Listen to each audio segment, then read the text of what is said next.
Senhor, queremos te agradecer, ó Pai, pela oportunidade que temos de mais uma vez estarmos aqui na Tua casa.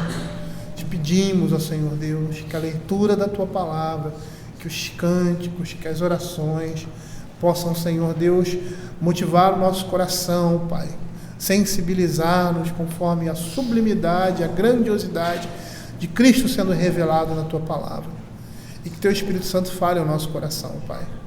Senhor, nos dá o entendimento devido, nos dá sabedoria, nos dá diligência, Senhor, para aprender, para também preparar e falar da Tua palavra com poder e autoridade. É o que nós pedimos. Tem misericórdia do Teu povo, Pai, que se une e se junta para ouvir, Senhor, da Tua instrução, para ser, Senhor Deus, confortado, consolado e instruído por meio da Tua palavra. É o que nós pedimos em nome de Jesus. Amém. Amém. Queridos, vamos abrir a palavra do Senhor em Filipenses capítulo 3.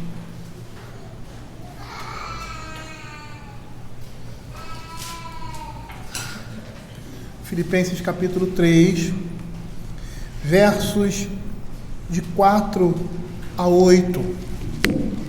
Hoje nós vamos desenvolver, expor a partir do verso 3, diz assim, do verso 4, diz assim, eu vou ler o verso 3 porque é a continuação, o verso 4 é a continuação do verso 3, porque nós é que somos a circuncisão, nós que adoramos a Deus no Espírito, nos gloriamos em Cristo Jesus e não confiamos na carne, bem que eu poderia confiar também na carne. Se qualquer outro pensa que pode confiar na carne, eu ainda mais. Circuncidado ao 8º dia, da linhagem de Israel, da tribo de Benjamim, hebreu de hebreus, quanto à lei fariseu, quanto ao zelo perseguidor da igreja, quanto à justiça que há na lei, irrepreensível. Mas o que era para mim lucro, isso considerei perda por causa de Cristo. Sim, deveras considero tudo como perda, por causa da sublimidade do conhecimento de Cristo Jesus, meu Senhor, por amor do qual perdi todas as coisas e as considero como refúgio para ganhar a Cristo. Queridos, nós vimos no verso 3, que Paulo faz uma descrição aí dos verdadeiros circuncisos, dos autênticos filhos de Abraão. E uma coisa que nós precisamos entender, às vezes nós não olhamos com essa perspectiva. O Novo Testamento é um momento de transição da igreja, que a igreja deixa de ser judaica e passa a ser universal. E às vezes, por causa dessa transição, nós não entendemos algumas coisas, mas precisamos ter em mente que a igreja de Cristo está sendo formada aqui. Os apóstolos estão edificando a igreja agora num fundamento que foi lançado anteriormente e que esse fundamento agora, é claro, é Cristo. E é por isso que Paulo usa essa linguagem. Apesar de aqui já, como você vê em Filipenses e Colossenses, já vê uma ruptura entre o judaísmo e cristianismo. Você vê que parece que essas coisas estão ainda um pouco coligadas, ainda um pouco conjugadas. Você pode perceber também que esse contexto aqui do apóstolo Paulo está muito relacionado ao contexto de Atos, da sua prisão. São momentos muito próximos e que mostram esse período de transição. A igreja, reconhecendo em Cristo o seu fundamento, que foi lançado lá no Velho Testamento, e desenvolvendo isso a partir de quem? Dos apóstolos. Então, coisas como essa, por exemplo, e como nós vimos, eram comuns, de pessoas confundirem uma coisa com outra e dizerem, como vê ali na Epístola de Gálatas, e provavelmente aqui também, olha, vocês aceitaram a Cristo, mas isso não é suficiente. E Paulo vai delinear, ele descreve no verso 3, como nós vimos anteriormente, os verdadeiros circuncisos, os autênticos filhos de Abraão. São aqueles que colocam a sua confiança em Cristo apenas, e não em qualquer privilégio. E Paulo usa essa linguagem aqui, até mesmo para provar que não há mais qualquer diferença entre judeus e gentios. porque aqueles que estão em Cristo Jesus são são a família da fé, são a família de Cristo. E o que nos une, judeus e gentios, é Cristo. E nessa perspectiva, a partir do verso 4, o apóstolo apresenta a si mesmo como exemplo de comparação com esses judaizantes, demonstrando que ele, mais do que qualquer outro, teria todos os motivos do mundo para reclamar qualquer vantagem que essas coisas pudessem requerer, mas que eles as consideravam, e nós vamos ver mais adiante, não sei nem se hoje, como lixo. Lixo é a expressão que ele usa. Refúgio é lixo, é escória, quando são comparadas a Cristo, ou seja, quando se coloca em pé de igualdade. E todas as vezes que nós olhamos outras pessoas, ou temos aquele entendimento que estamos numa melhor condição do que outros, nós estamos dizendo que estamos buscando não a santidade de Cristo, mas o padrão é a nossa santidade. São os nossos méritos. Quando nós achamos que somos melhor ou que estamos em melhor condição, nós estamos comparando determinada pessoa conosco. Mas o padrão não é nós, não somos nós. O padrão é Cristo. E sendo o padrão Cristo, nós não podemos achar que estamos numa situação mais privilegiada, no sentido de achar que estamos acima dessas pessoas, aqueles nossos irmãos que aparentemente parecem mais frágeis ou mais incipientes. E por meio desse argumento do apóstolo Paulo, ele vai extrair da sua própria experiência, ele vai se apresentar como que pela graça de Deus, como um exemplo autêntico de servo de Deus. Aí você diria, mas o que você está dizendo aí não entra em contradição? Não, porque o exemplo do apóstolo Paulo é esse. Ele pede para que as pessoas sigam o seu exemplo. E qual era o exemplo de Paulo? Lançar em Cristo a sua confiança. Lá no capítulo 3, no verso 17, diz assim: irmãos, sede meus imitadores e observai os que andam segundo o modelo que tendes em nós. E qual era o modelo que eles tinham no apóstolo Paulo? Aquele que lançava em Cristo a sua suficiência. Apesar de todo o seu currículo,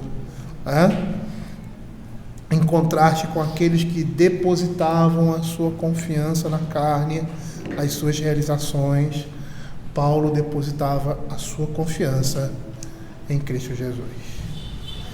Nós vimos isso no capítulo 3, a descrição dos filhos de Deus, daqueles que são crentes autênticos. E aí ele diz assim: aqueles que adoram no Espírito, aqueles que se gloriam, se alegram em Cristo e têm em Cristo a sua glória e, consequentemente, não confia na carne. E é a partir daí que o apóstolo Paulo vai dar o seu exemplo. E temos muito a aprender com isso. Quando ele diz assim: bem que eu poderia confiar também na carne. Se qualquer outro pensa que pode confiar na carne, eu ainda mais. Paulo aqui ele começa a sua argumentação dizendo que se alguém ali poderia ter esse comportamento que esses homens tinham, considerando como algo vantajoso esses benefícios, ele era a pessoa. E ele fala isso não porque ele considerava essas vantagens cerimoniais e hereditárias com algum valor salvífico, mas se isso fosse o caso, então ele, mais do que todos os judaizantes ali, todos esses opositores, aqueles pregadores ali, estavam enchendo a cabeça daquela igreja, ele teria razão de possuí-las com base em sua confiança. Mesmo porque alguns desses judaizantes, eles eram prosélitos, eles vinham do mundo gentílico. E como resultado, eles não tinham o mesmo currículo que o apóstolo Paulo. Não foram circuncidados ao 8º dia, porque o prosélito se convertia na idade adulta. Não era um judeu, era um homem de qualquer outra nação que se converteu ao judaísmo, se tornava judeu e era circuncidado. Eles não foram circuncidados, muitos não foram circuncidados ao 8º dia, não eram da linhagem de Israel. E quanto ao zelo relativo à religião, não se comparavam ao apóstolo Paulo, eram meros prosélitos. Paulo, no seu zelo, fora perseguidor da igreja. Sabe o que isso significa? Paulo era tão zeloso com as coisas relativas à religião que ele persegue aqueles que se dizem judeus e não são. Ele persegue os que são hereges. E ele persegue os judeus. Porque o judeu que abraçou o cristianismo na perspectiva do apóstolo Paulo estava violando a sua condição e o seu nascimento como povo da aliança. Como nós vemos lá no Velho Testamento, o povo de Deus indo após outros deuses. Essa é a perspectiva, esse é o zelo que o apóstolo Paulo apresenta com relação a ser perseguidor da igreja. Ele era tão zeloso que ia atrás daqueles que eram o quê? Apóstatas e rebeldes quanto ao seu chamado. Por isso ele diz, se qualquer outro pensa que pode confiar na carne, eu ainda mais. Uma vez que o apóstolo não atribui a essas distinções judaicas nenhum mérito salvífico, ele apresenta essa lista para refutar que exista algum valor salvífico nessas distinções. E William Hendricks ele vai dizer o seguinte: o apóstolo aqui mostra que se os judaizantes apresentam uma lista de vantagens especiais e a comparam com a lista dele, então ele, seguindo o tolo argumento deles, se ergue como vencedor nesta competição. Sobre essa base, o apóstolo tem o direito de falar, por ser ele, em todos os sentidos, um judeu autêntico. E é interessante porque Paulo vai fazer aqui esse relato para deixar bem claro que a sublimidade, a excelência de Cristo sobre essas coisas sobrepujam-nas. E aí Paulo começa a delinear os seus privilégios hereditários aqui no verso 5. Aqueles que os seus pais lhe deram. Quando diz assim, circuncidado ao 8º dia, da linhagem de Israel, da tribo de Benjamim, hebreu de hebreus. Paulo está falando aqui do seu nobre nascimento. Ele faz parte do povo de Israel, da tribo de Benjamim. Ele é um hebreu autêntico, diferente dos prosélitos. Ele foi circuncidado ao 8º dia, o que provavelmente muitos desses pregadores aí não foram, porque eram prosélitos. Mas Paulo era um israelita nato. E logo em seguida nós vemos ele relatando o que ele alcançou pelos seus próprios méritos. Em primeiro lugar, esses privilégios hereditários, o nobre nascimento e a circuncisão. E em segundo lugar, o que ele alcança pelos seus próprios esforços. Capítulo 5, finalzinho do verso 6. Quanto à lei fariseu, quanto ao zelo perseguidor da igreja, quanto à justiça que há na lei, irrepreensível. Ele era reconhecido como fariseu. Os fariseus no judaísmo eram os mais piedosos e devotos à fé judaica. Apesar de nós vermos ali em Mateus o Senhor Jesus brigando constantemente com esses homens e mostrando o pecado nos seus corações, não foi sempre assim. A denominação farisaica era uma denominação que demonstrava zelo pela palavra de Deus. Paulo ele foi instruído aos pés de Gamaliel, um eminente, reconhecido doutor da lei, lá na sua defesa em Atos, quando ele é ali acusado de ter introduzido um gentio no templo, e aí as pessoas avançam em cima dele ao ponto de tentar matá-lo, e que chega a guarda romana e desfaz aquilo ali. Paulo, no seu discurso, ele diz assim: eu sou judeu, nasci em Tarso da Cilícia, mas criei-me nessa cidade, e aqui fui instruído aos pés de Gamaliel, segundo a exatidão da lei de nossos antepassados, sendo zeloso para com Deus, assim como todos vós o sois no dia de hoje. Percebam aqui que o farisaísmo nas suas origens, e Gamaliel representava isso, era um grupo religioso firme nos fundamentos do judaísmo, nos fundamentos do Velho Testamento. E eles se originam ali no período intertestamentário em reação àqueles judeus negligentes e indiferentes que se impregnaram de um espírito helenista em seus aspectos mais repugnantes. E os fariseus, esses homens ali, eles permaneceram fiéis, eram fiéis às Escrituras e colocavam forte ênfase na pureza religiosa. Tinha-se uma alta consideração com relação a esses homens naquela sociedade, porque eles também tinham uma alta consideração pela lei de Deus. Abram Gálatas capítulo 1, verso 14. Olha o que Paulo diz: eu na minha nação, quanto ao judaísmo, avantajava-me a muitos de minha idade, sendo extremamente zeloso das tradições dos meus pais. Ele está falando da sua condição ali como fariseu. Lá em Atos capítulo 26, verso 5, nós vamos ver isso também. Ele diz assim: pois na verdade eu era conhecido deles desde o princípio, se assim o quiserem testemunhar, porque vivi fariseu conforme a seita mais severa de nossa religião. Percebam que as duas menções aqui que o apóstolo Paulo faz se refere, tá, nessas passagens da Escritura, ao comportamento farisaico com um tom de orgulho, por ser algo considerado de grande valor em seu ambiente religioso. Ele era fariseu, como diz aqui, quanto à lei, fariseu.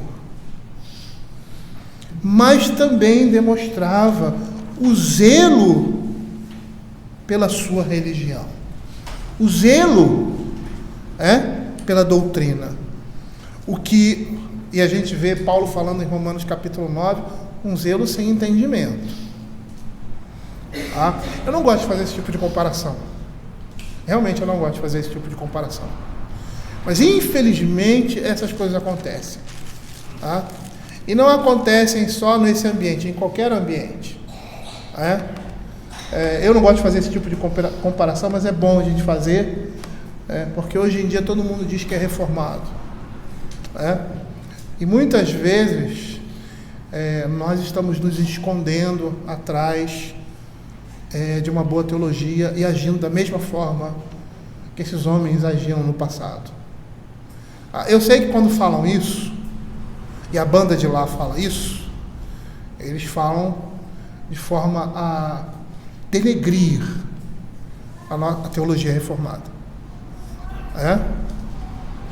Mas a gente sabe, por melhor que seja a teologia reformada, que a gente crê como a expressão exata daquilo que a palavra nos apresenta, qualquer tipo de orgulho que isso possa gerar no nosso coração, em detrimento de outras pessoas, aí isso já se tornou pecado em nossas vidas. Porque o conhecimento da palavra de Deus deve nos humilhar e deve nos fazer ter misericórdia, e não sermos orgulhosos e prepotentes, porque isso é incompatível com o Evangelho. Mas isso não é uma característica da teologia reformada, é uma característica do homem.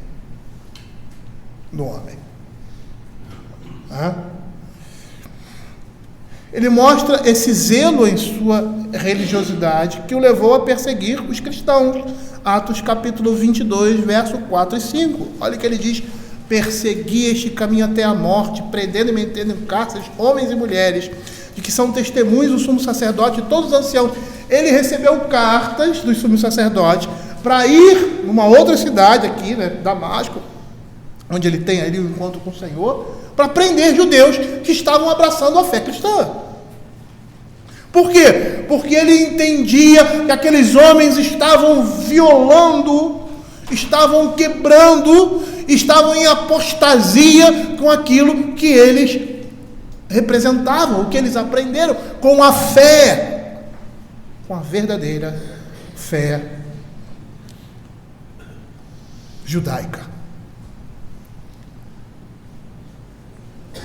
Paulo perseguia judeus cristãos porque eram considerados infiéis aqueles que estavam abraçando o cristianismo. E se o zelo perseguidor tivesse aberto as portas do céu, Paulo seria uma pessoa que teria uma entrada direta.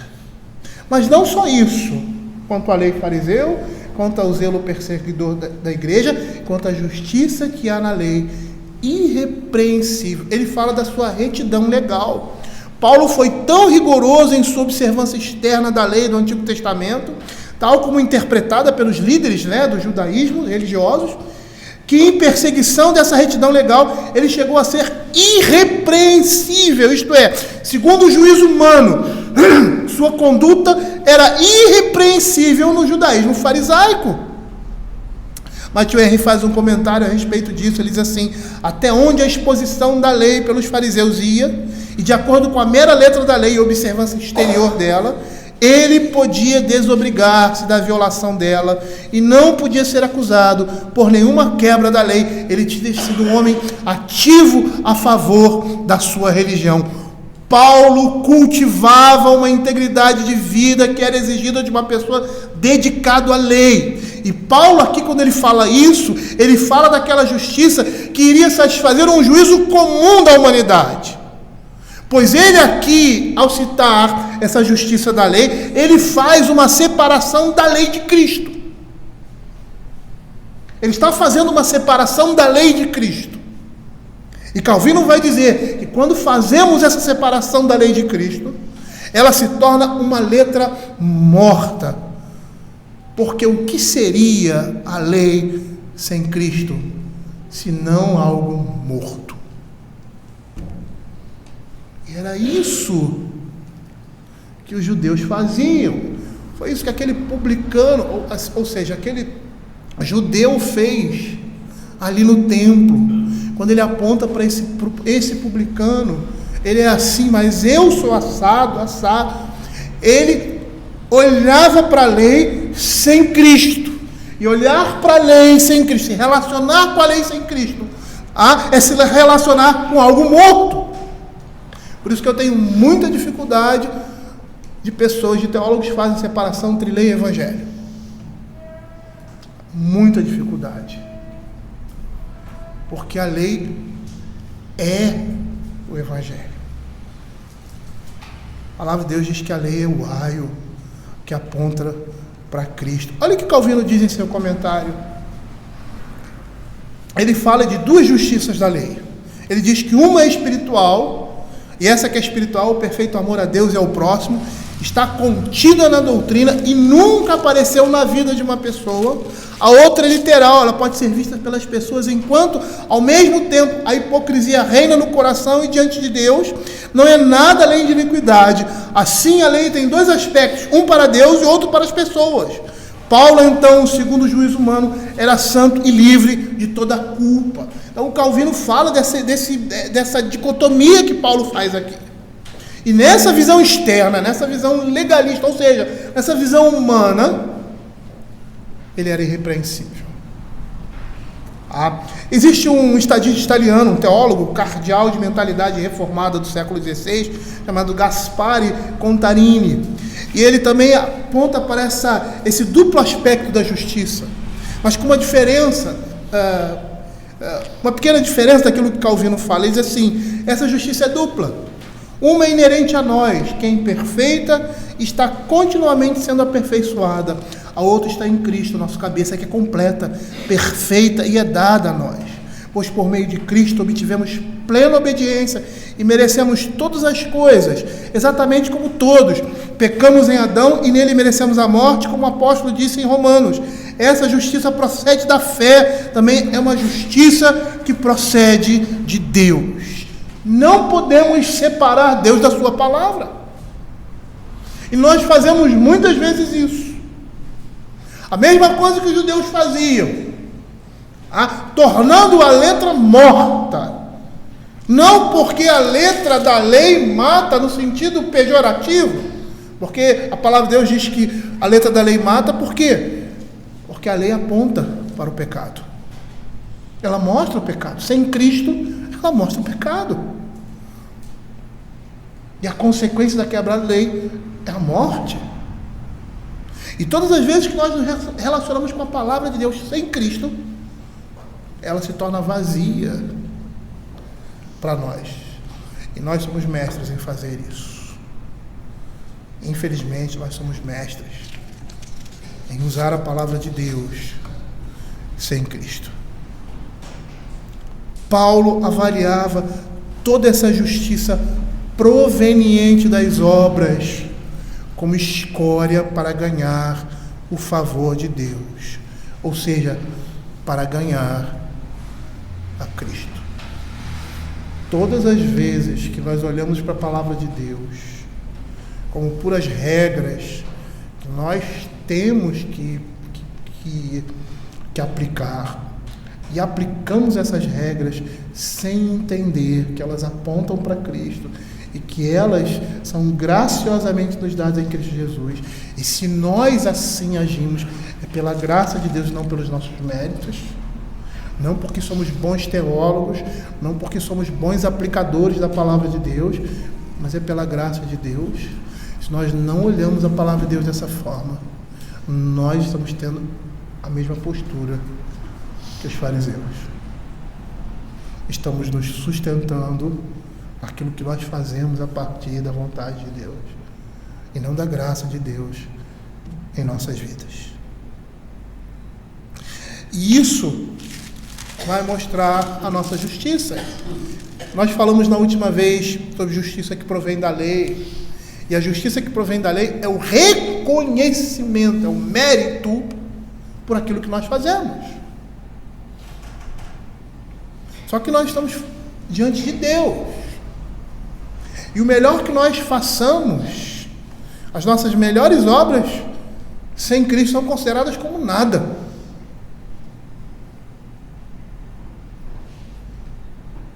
É como um pai que pega o desenho de um filho, de uma criança recém-nascida, aquele garrancho, aquela coisa horrível, e diz assim: isso é lindo, porque foi meu filho quem fez. E você acha assim lindo, porque foi ele quem fez. É mais ou menos assim com as nossas obras em Cristo Jesus. Porque nós somos pecadores, e aquilo que nós fazemos só pode ser aceito em Cristo Jesus. Não são as nossas obras que nos recomendam a Deus. As nossas obras representam aquilo que Deus fez por nós. E muitas vezes nós usamos essas obras como barganha diante do Senhor. Eu sou um servo fiel, então me dá isso. Essas religiões de hoje são todas assim: você der o dízimo, Deus vai te abençoar. Se você fizer isso, e na realidade, isso contraria o que a palavra de Deus fala. É interessante porque Paulo está colocando a sua justiça aqui. Aquilo que ele fez de bom, aquilo que era obra sua e que era reconhecidamente vista como virtude, como coisa boa. E Paulo vai dizer que essas coisas eram lixo para ganhar a Cristo. Quando nós fazemos isso com um intuito, e era esse o propósito ali dos judeus, essa era a mentalidade dos judeus, nós fazemos isso meritoriamente. Por fazer isso, eu mereço de Deus o melhor. Nós estamos agindo da mesma forma. A nossa justiça, Isaías vai dizer que são trapos de imundícia. É como se um mendigo daqueles mais imundos, já viu aqueles mendigos mais imundos, que às vezes o cabelo dele é duro assim, fica pendurado, todo sujo, preto, de craca, que você viu, comprasse um pão, saído do forno quentinho, e pegasse aquele pão e oferecesse com as suas mãos imundas para você. E apesar da aparência externa do pão não mudar, ele continua fresquinho e quentinho, com um aroma agradável, mas por ter passado por aquelas mãos imundas, estaria contaminado, completamente contaminado. É assim as nossas obras sem Cristo. Isaías 64, verso 6 vai dizer assim: mas todos nós somos como imundo, e todas as nossas justiças como o trapo da imundícia. Todos nós murchamos como a folha, e as nossas iniquidades como um vento nos arrebatam. Todo esse currículo aqui apresentado por Paulo seria suficiente para deixar um judeu orgulhoso e confiante, e seria suficiente para fundamentar a sua justificação. Mas Paulo vai dizer aqui, verso 7, o que para mim era lucro, isto considerei perda. As coisas que ele tinha considerado quando era fariseu, agora, por causa do evangelho, ele as reputava como nada. Não tinha valor algum por causa do evangelho. Richard Sibbes, um pregador puritano do século XVI, ele faz o seguinte comentário, ele diz assim: a circuncisão, os sacrifícios e o batismo em si eram coisas boas, e muitas coisas ainda são boas, mas quando confiamos nelas e negligenciamos as graças interiores, o sacrifício não é mais aceitável do que uma cabeça de cachorro. E ele fala isso porque Isaías usa essa linguagem. Abre Isaías 66, verso 3. Olha o que ele diz.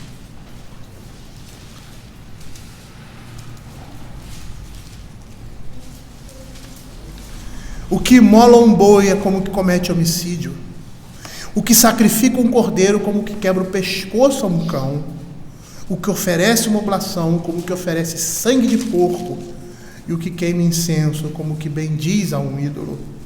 Como estes escolheram seus próprios caminhos, e a sua alma se deleita nas suas abominações. Não importa o quanto o homem se esforce para estabelecer a sua própria retidão, jamais haverá de fato qualquer progresso que ele faça sem Cristo.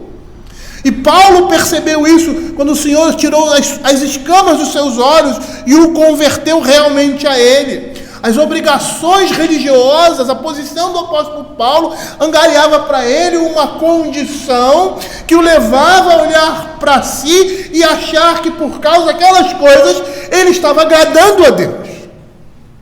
Ele tinha uma posição especial por causa das coisas que ele conquistou, por causa da sua religiosidade, por causa do seu zelo, por causa da sua diligência em aplicar a religião sem fé. E o relato da conversão de Paulo é muito interessante. Abram Atos capítulo 9, dos versos 3 a 8 e dos versos 17 a 18. Olha que interessante essa narrativa do apóstolo Paulo, que vai mostrar a sua cegueira espiritual.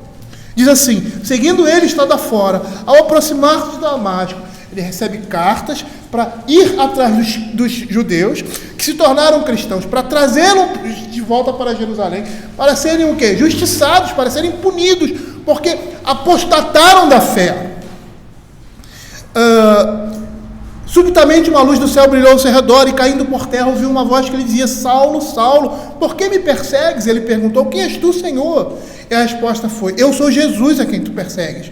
Mas levanta e entra na cidade, onde te dirão o que te convém fazer. Os seus companheiros de viagem pararam emudecidos, ouvindo a voz, não vendo contudo ninguém. Então se levantou Saulo da terra, e abrindo os olhos, nada podia ver, e guiando pela mão, levaram-no para Damasco. No verso 17 e 18 diz assim: então Ananias foi entrando na casa, impôs sobre ele as mãos, dizendo: Saulo, irmão, o Senhor me enviou a saber o próprio Jesus que apareceu no caminho por onde vinhas, para que recuperes a vista e fiques cheio do Espírito Santo.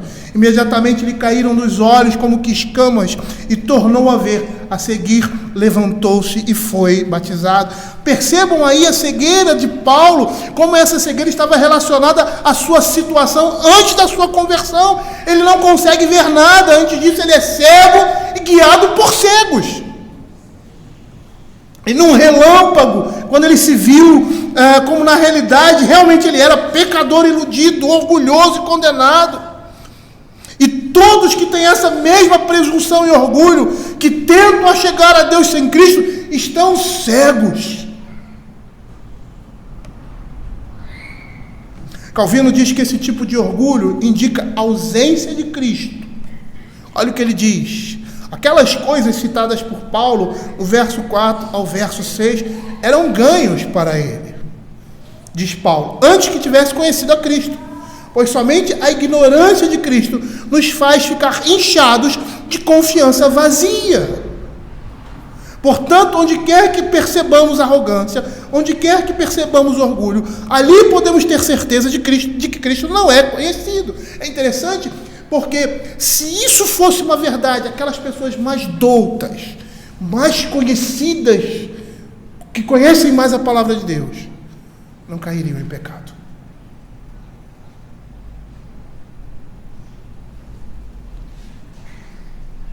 Por outro lado, assim que Cristo brilha, todas aquelas coisas que anteriormente fascinavam os nossos olhos como um falso resplendor se desvanecem imediatamente, ou pelo menos tornam-se sem valor. O que tinha sido ganho para Paulo quando ainda estava cego, agora iluminado aos olhos pelo Evangelho, ele reconhece que era pura perda. E muitas pessoas estão buscando a Cristo, ou seja, supostamente estão buscando a religião com esse mesmo propósito, colocando Cristo de lado.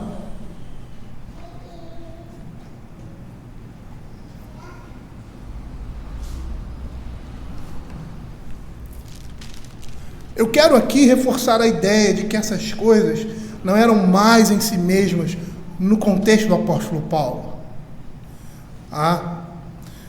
Por isso que eu falei, era um período de transição. Elas tinham um inestimável valor como preparativos para receber o Evangelho. O que Paulo condena aqui, tirando o aspecto, de violar aquilo que realmente o Evangelho representava e continuar no judaísmo, continuar com essas práticas, era violar essa revelação, esse entendimento.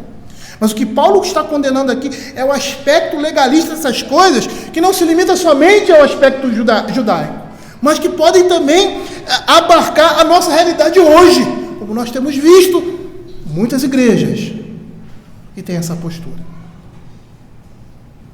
que incentivam os crentes a olharem a si mesmos de forma prepotente, como se fossem maiores do que outros. Coisas como: você tem o batismo do Espírito Santo? Eu tenho. E muitos que abraçam religiões semelhantes se sentem diminuídos por essas pessoas, porque olham para essas pessoas e pensam: eles estão muito além de nós, de mim, melhor dizendo. Paulo condena esse aspecto legalista. Pessoas que fazem questão de demonstrar que são superiores, que são mais santas, às vezes que sabem mais, com o sentido de imprimir uma submissão, uma inferioridade. Paulo condena o aspecto legalista dessas coisas, de uma justiça que provém da lei, ou seja, do reconhecimento do mérito de alguém para ser recebido e considerado justo por aquilo que ele faz como uma recompensa. Receber aqui o sinal da aliança não é mal em si mesmo, ser participante do povo de Deus também não.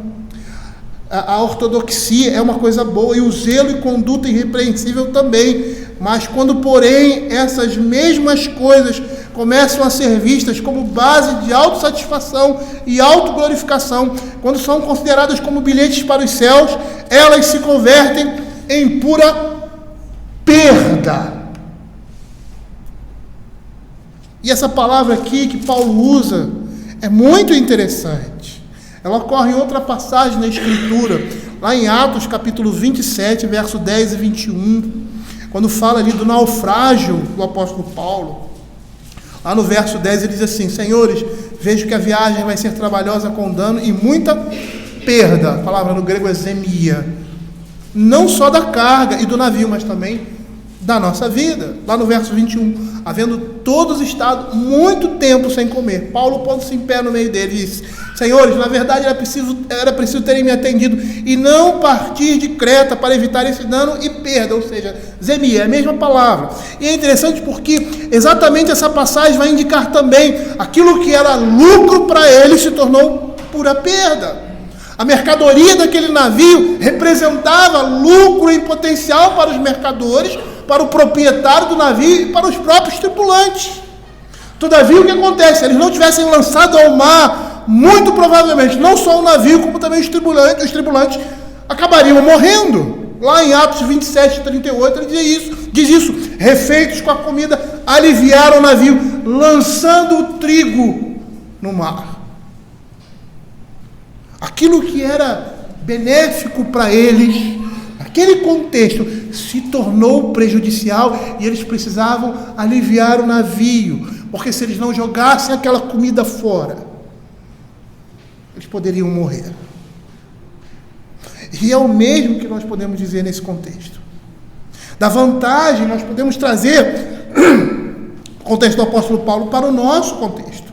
Da vantagem de ter nascido num lar cristão, ter sido batizado, de ter recebido uma educação cristã doméstica maravilhosa, de ter uma boa igreja, que é fiel às Escrituras, com uma liderança firme e comprometida.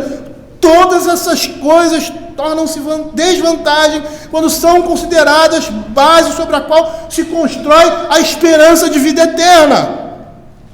E o mesmo nós podemos dizer, quando Paulo vai dizer lá no final: considero tudo como perda. O mesmo podemos dizer com relação ao dinheiro, ao atrativo pessoal, à cultura, ao vigor físico. Esses benefícios podem se reverter e tornar-se entraves para nós. E aquilo que poderia ser lucro pode se tornar grande destruição em nossas vidas.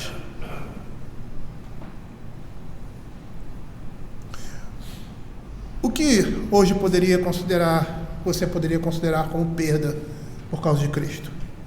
Qual o benefício, o privilégio que você abriria a mão alegremente por causa de Cristo? Porque todas as vezes que essas coisas estão concorrendo com Cristo, elas se tornam pura perda para nós. William Hendricks, ele diz que os degraus se transformarão em objetos de tropeço se forem usados erroneamente. Matthew Henry diz que Paulo deveria se considerar um perdedor se para devotar-se a elas tivesse perdido seu interesse em Cristo Jesus. E como é interessante isso acontecer, né? Como nós somos assim, às vezes nós estamos nos dedicando tanto à religião, tanto ao Evangelho, e nos esquecemos de Cristo.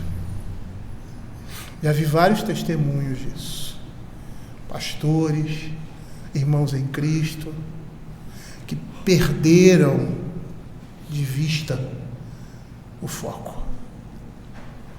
Sendo assim, Mateus diz que Paulo considerava essas coisas como perda, pois não eram somente insuficientes para enriquecê-lo, mas que certamente o empobreceriam e o destruiriam se confiassem nelas em oposição a Cristo. Se Paulo não tivesse renunciado ao demasiado valor que atribuía a esses privilégios e empreendimentos, eles o teriam privado de Cristo, o único lucro real. E por que ele faz isso? O texto vai dizer: por causa da sublimidade, da superioridade do conhecimento de Cristo. Paulo considerava essas coisas como nada por causa do sublime conhecimento de Cristo. E ele aqui nos diz que ambicionava e procurava alcançar esse conhecimento do Senhor Jesus, o seu Senhor, que ele chama de meu Senhor.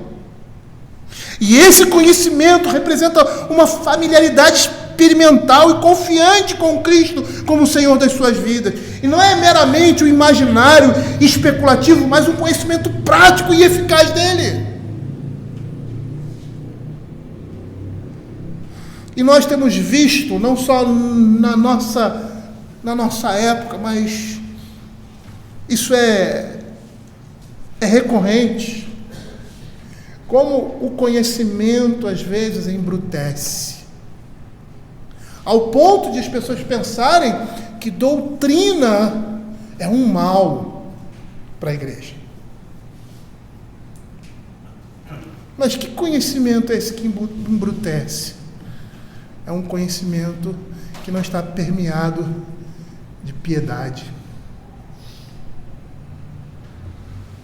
Não está permeado de piedade. É puramente especulativo. Não é aquele conhecimento que nós ansiamos para que possa mudar a nossa vida, transformar o nosso coração, mas somente preencher a nossa mente. E assim ele não tem valor algum. Valor algum. Lá em Isaías 53, verso 11, não é esse conhecimento que o apóstolo Paulo está falando aqui. Agostinho dizia que ele precisava crer para entender e entender para crer. Existe uma racionalidade no Evangelho, uma racionalidade do mundo.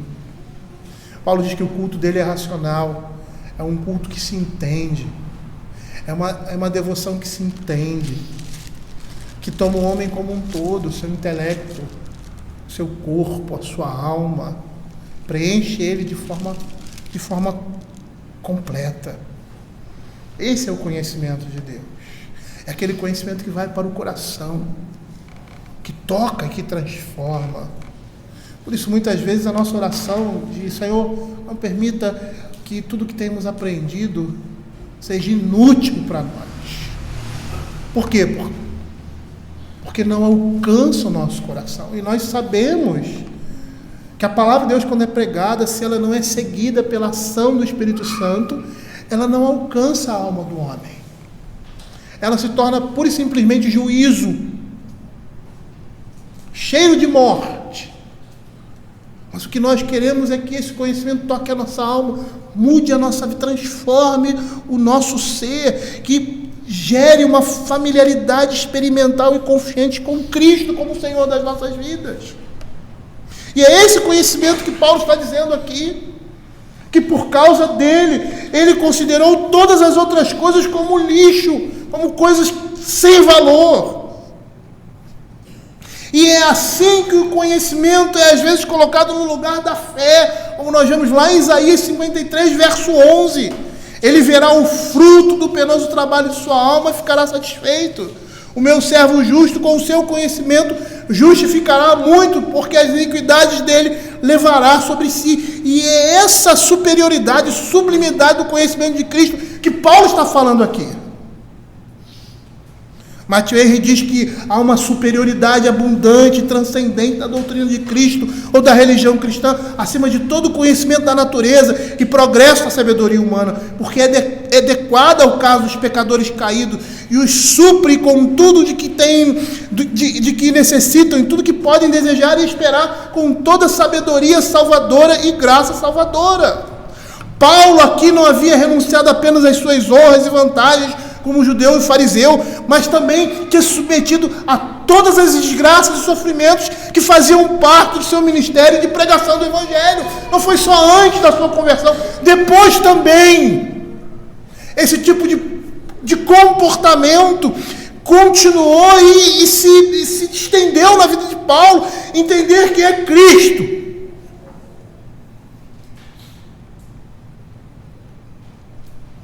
Por isso, mesmo agora, debaixo do Evangelho, Paulo abriria mão de determinadas coisas das suas vidas, da sua vida, até mesmo da sua própria vida, por causa do Evangelho e seu conforto, se essas estivessem concorrendo com o Evangelho. Ele reputava essas coisas como perda, como refúgio. Não eram apenas menos valiosas, mas completamente desprezíveis quando estavam concorrendo com Cristo. E a palavra, como eu disse, refúgio, significa resto, excremento de animais, escória, lixo, sujeira, coisas sem valor ou detestáveis.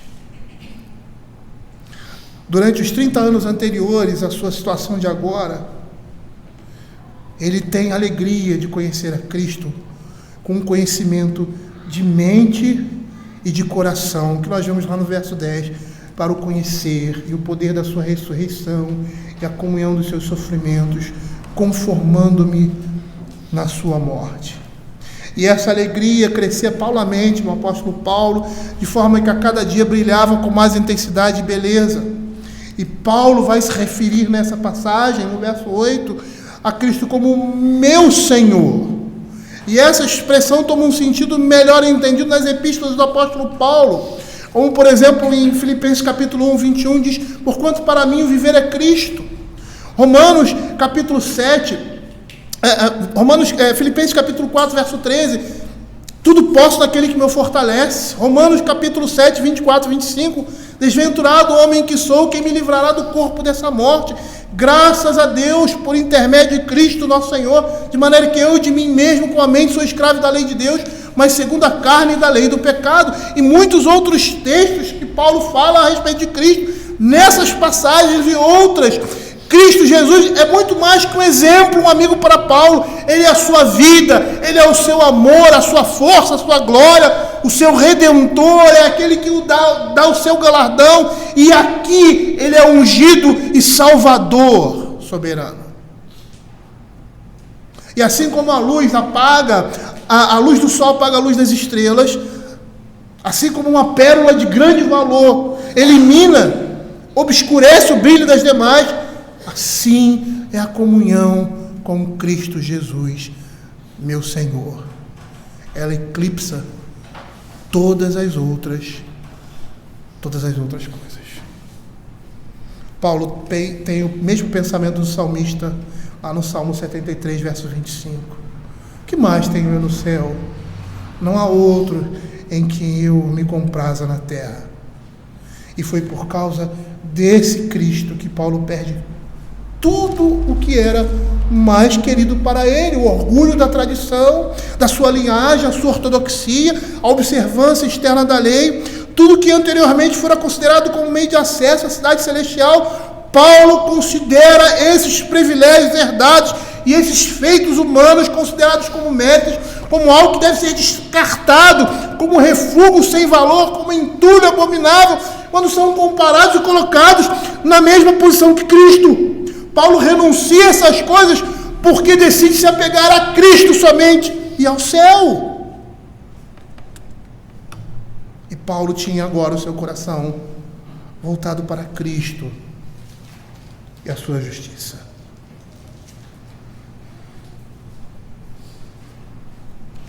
A declaração de Paulo aqui deve ser para nós um incentivo nas nossas vidas a considerar Cristo acima de tudo